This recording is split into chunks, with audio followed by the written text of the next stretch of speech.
eficaz.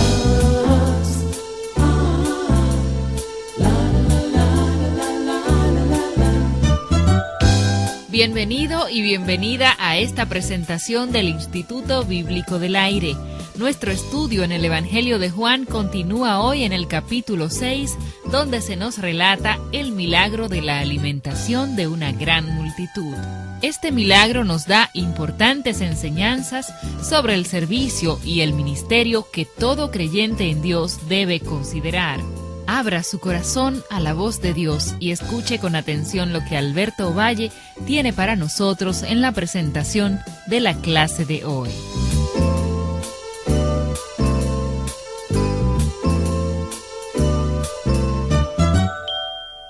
¿Qué tal, amable estudiante de este su Instituto Bíblico del Aire? Hemos estado estudiando el capítulo 6 del Evangelio de Juan, y en nuestros últimos estudios nos enfocamos en la primera parte de este maravilloso capítulo. En este capítulo se nos relata la manera milagrosa en la que Jesús alimentó a una multitud. Hicimos grandes aplicaciones adicionales al hecho de que este fue un gran milagro. Lo hemos llamado la parábola de la visión misionera de Jesús. Vimos cómo Jesús estratégicamente coloca a sus discípulos entre él y la multitud hambrienta. Vimos cómo la provisión del Señor pasa de las manos de Jesús a las manos de los discípulos y entonces a las manos de las familias hambrientas. Dijimos que esta era una parábola de cómo a Jesús le gustaría colocar a su iglesia estratégicamente entre él y el mundo perdido.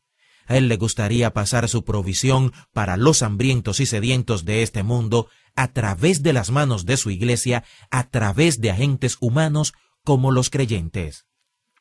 Demos lectura a continuación a los versos 16 a 21, pero me gustaría que antes de analizar estos versículos que leeremos, le demos una sobrevista a los versículos que nos hablan del milagro de la alimentación de la multitud. Así que leamos estos versos como una preparación para nuestro próximo estudio. Dicen: al anochecer descendieron sus discípulos al mar y entrando en una barca iban cruzando el mar hacia Capernaum. Estaba ya oscuro y Jesús no había venido a ellos, y se levantaba el mar con un gran viento que soplaba. Cuando habían remado como 25 o 30 estadios, vieron a Jesús que andaba sobre el mar y se acercaba a la barca, y tuvieron miedo. Mas él les dijo: yo soy, no temáis.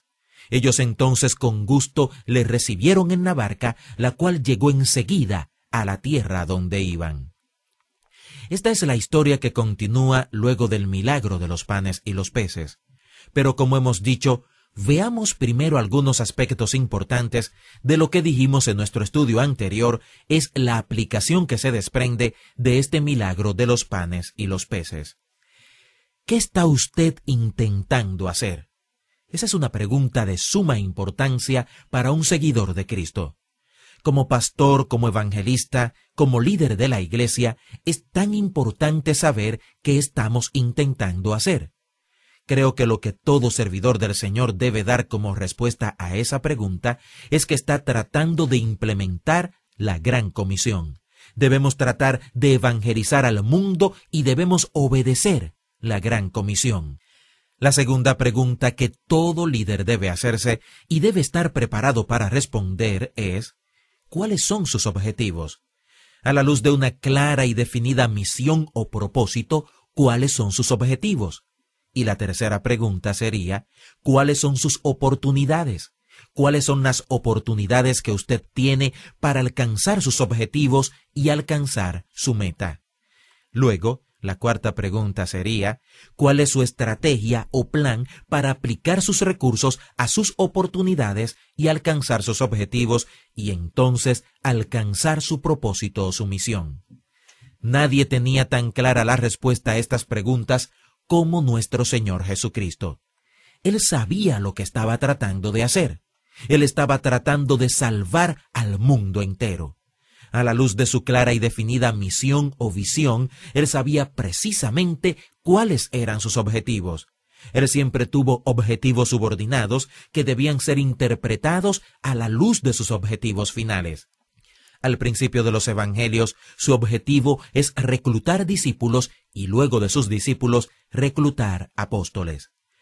Cuando nos dice en el versículo 3 del capítulo 6 de Juan que Jesús se sentó en lo alto del monte con sus discípulos, decíamos que esta es la versión abreviada de lo que Mateo y Marcos nos detallan con mayor amplitud concerniente al primer retiro cristiano, donde Jesús también comisionó a 12 de sus discípulos para que fueran apóstoles.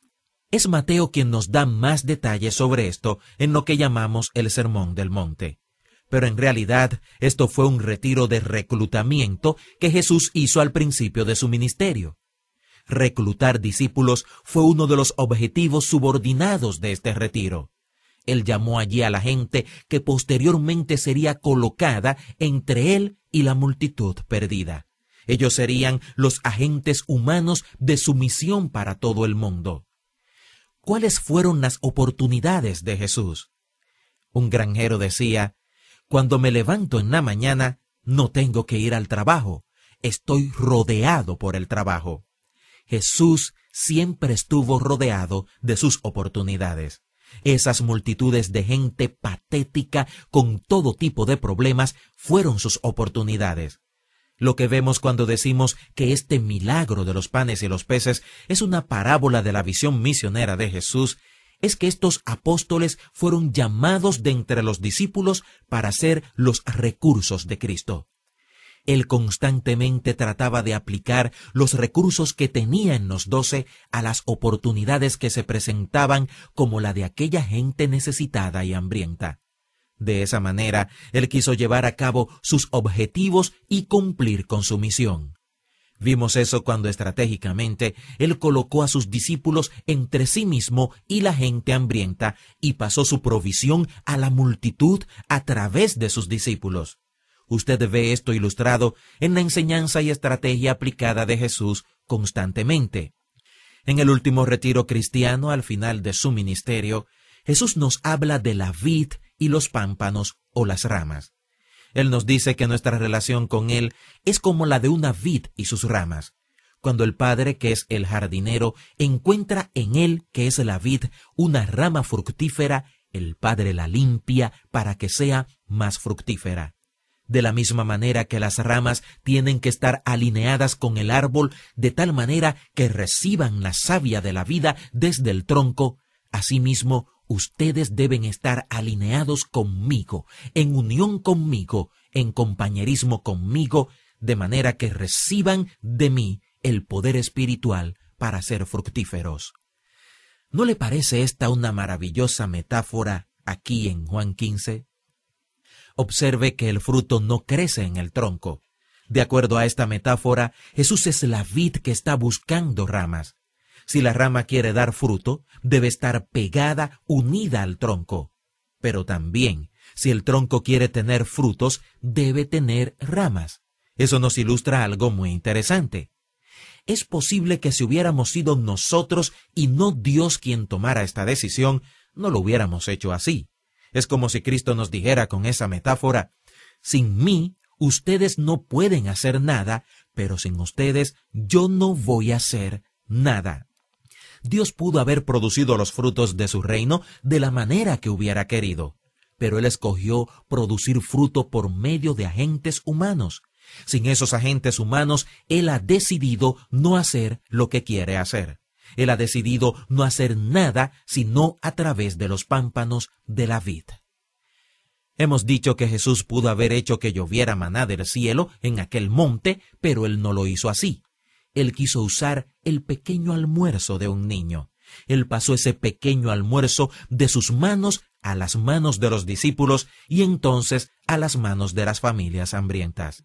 Y esa es una maravillosa parábola de la estrategia misionera de Jesús. En el día de hoy, Jesús es la vid en busca de ramas. La pregunta para usted sería: ¿desea usted ser una de esas ramas? Creo que esa es una de las aplicaciones a este maravilloso milagro de los panes y los peces en Juan capítulo 6.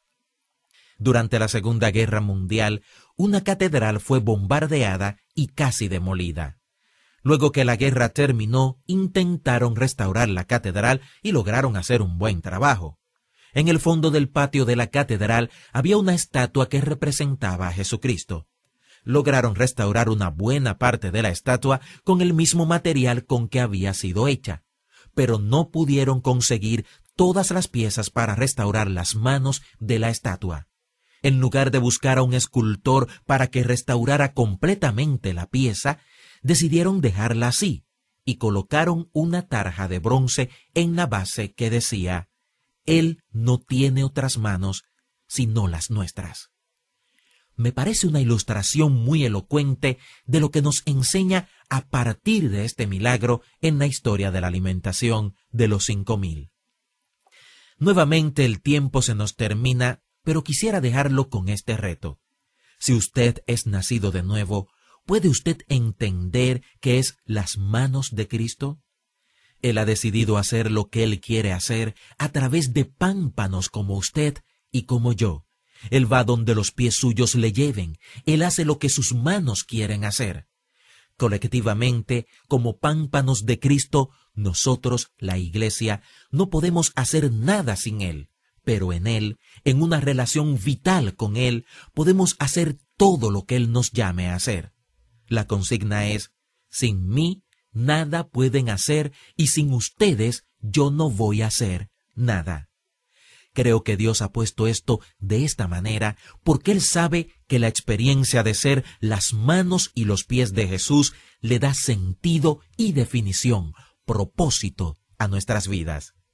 Sea que usted tenga todas las facultades de su cuerpo disponibles, o sea que usted esté en una condición limitada con su cuerpo, creo que, si somos creyentes, debemos agradecer el privilegio que Dios nos da de ser sus manos y sus pies. Y cada día de nuestra vida aprovechar este privilegio porque Él ha decidido hacer lo que quiere hacer a través de personas como nosotros. De esta forma concluimos otra importante clase del Instituto Bíblico del Aire. Esperamos que haya sido de gran edificación para usted. Si así ha sido, nos gustaría recibir noticias suyas. Le invitamos a escribirnos y contarnos en qué forma estos estudios son de bendición para usted.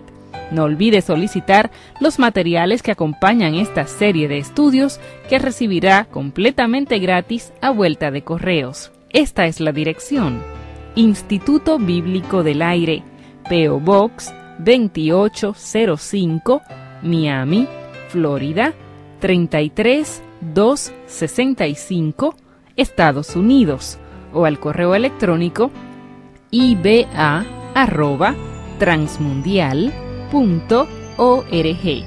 Que Dios le bendiga. Nos encontramos en la próxima clase.